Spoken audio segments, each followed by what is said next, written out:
Heading into week 8, I call it levels. You know, it's levels to this. What level are teams at going into week 8 at this point in the NFL? I'm going to give you my top 12 of that top level of teams right now that look like contenders for the playoffs this year at this moment of week 8. Now, if you don't hear your team call, that means you're a dumpster fire or you're just out of contention right now. You may have a small chance to try to get back in that window and get your record up and try to get and compete for a possible playoff spot. But right now, here we go, levels. Number 12, New Orleans Saints. As much as it pains me to even put the New Orleans Saints here, yeah, they're 4-12. And yeah, they blasted the Green Bay Packers in week 1. But what have they done lately? They've been winning. They're 4-2, and I get it. But that was a terrible game that we watched on Monday night. But they did beat the Seattle Seahawks. But the Seattle Seahawks are just a shell of themselves. They're not that good. But nonetheless, I give it to the Saints. You went on the road on a Monday night, and you did that. But guess what? Jameis Winston, I have serious doubts about you. And I have serious doubts that defense that they claim is so great. Because guess what? This week, you're going to get mud stumped by the Tampa Bay Buccaneers. For right now, you're hanging on to number 12. But I doubt you'll be there for long. But you're there right now.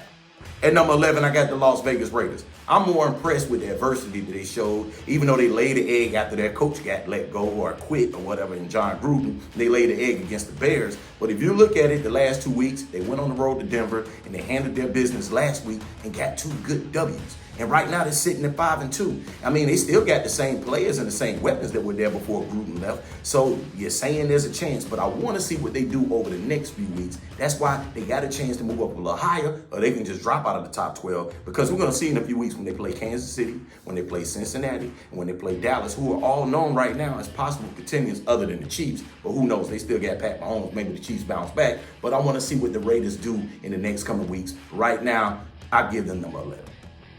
Number 10, the Los Angeles Chargers. It pains me to have the Los Angeles Chargers at number 10 because I had them higher ranked a couple of weeks ago, but they just got blasted against the Dolphins. That was disappointing to see Justin Herbert and company lay an egg. As much talent as they have, they just can't go on the road and lay an egg. Now, I'll give you a slight pass. It's from East Coast to West Coast, and it was a 1 o'clock kickoff. But you don't lay an egg like that. That's why you drop all the way from 10 to potentially being top 5 or top 18. But I still got some confidence in you, Justin Herbert, that y'all will get it together and that defense will get firing coming off of a bye week. And number 9, I got the Baltimore Ravens. I mean, Baltimore Ravens, you blasted the Chargers a couple weeks ago, but you just got blasted by the Cincinnati Bengals. I mean, they came into your home and just straight blasted you, and that was just really embarrassing. It's embarrassing. But nonetheless, you still got the Lamar Jackson effect. But right now, I got them lower because of the way they got blasted and for the fact that they need to address those running back issues. Give Indianapolis a call while you got a bye week and say, hey, can we get Marlon Mack? You're not using them because you definitely can use a running back that can catch out of the backfield and help Lamar Jackson in any way possible because you still got some other weapons out there with Mark Andrews and you got Hollywood Brown. Get a man some help at the running back position because you know you had a lot of injuries so far. But right now you got blasted. You had to drop the number 9. And number 8, I know y'all probably feel like the Green Bay Packers, what is he doing? Number 8, they're 6-1. Nah, they are a fraud.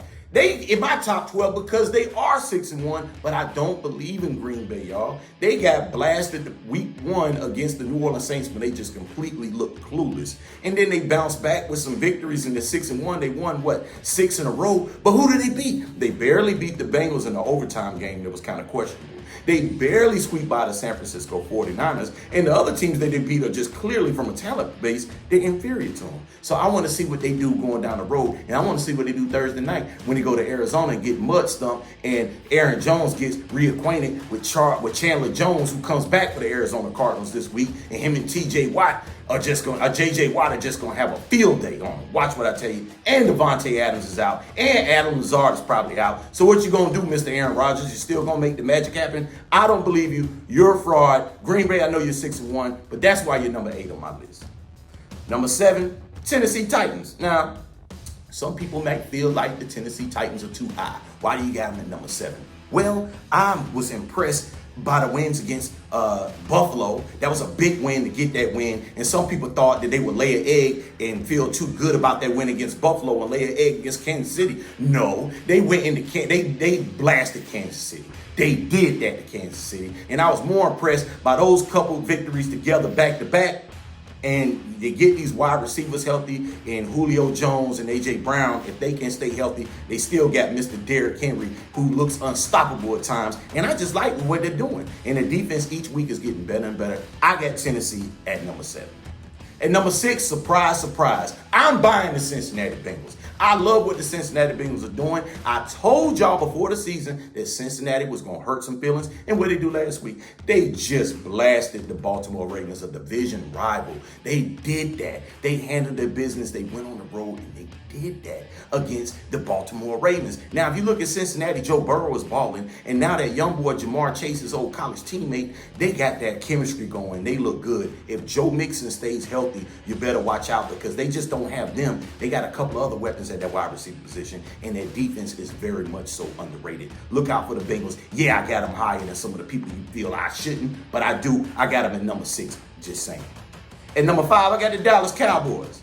Now, I know the Dallas Cowboys probably feel they should be ranked a little higher because they've been balling. They look good. But right now, you're number 5 for me because I still want you got a little bit more to prove. Now, I told y'all probably going into the bye week that they would be 5-1, but I want to see how they come out of it over the next few weeks. Now, they don't really have too much of a challenge over the next few weeks, but I'm still not buying all the way in that they're better than the top 5, but top 5 is still good, and they look good, especially in that weak division that they got. They're going to get that division hands down, and they still look good, but I'm telling you now, you better get an insurance policy with Dak Prescott, because right now, Dak Prescott's having issues with that calf.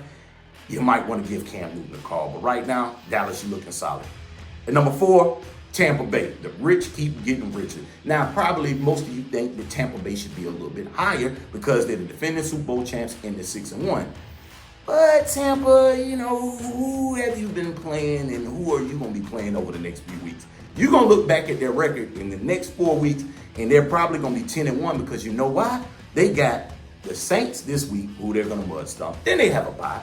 And then they got the Washington football team, New York Giants, and the Indianapolis Colts. They are going to be 10-1 heading into week 13, and all of y'all are going to be screaming, oh, Tampa should be number 1 at 10-1. No, look at they playing. They ain't playing nobody. But you can only beat who's in front of you, and I get it. Your record is your record. But Tampa Bay, right now, you're number 4 for me. You possibly could be higher. Number 3, I got the Buffalo Bills. Now, I know they just took a tough loss to Tennessee, but they're going to bounce back coming off a bye because you know why? They got the Miami Dolphins. They got the Jacksonville Jaguars. They got the Jets and the Colts, and they could very well be 8-2 going into week 12.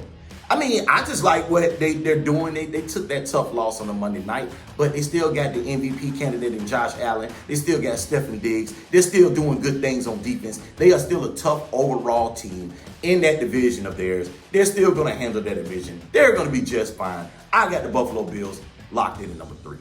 And number 2, you got the Los Angeles Rams. I mean, what more else is there to say about the Los Angeles Rams? They're a complete team. They did lose against Arizona early in the year, so they're 6-1. But they're a solid team all the way around, and they're going to compete for that. But they're definitely, of course, a playoff contender, but they're going to contend for a possible Super Bowl run. And I just like on all facets of what they're doing. Even though they lost Cam Akers going into the season, Darrell Henderson is a monster right now, and he's balling. The whole team is balling. Their defense solid. The Rams locked in. Keep them at number 2. And then number 1, not too much to say about the Arizona Cardinals. Arizona Cardinals, 7-0, only undefeated team.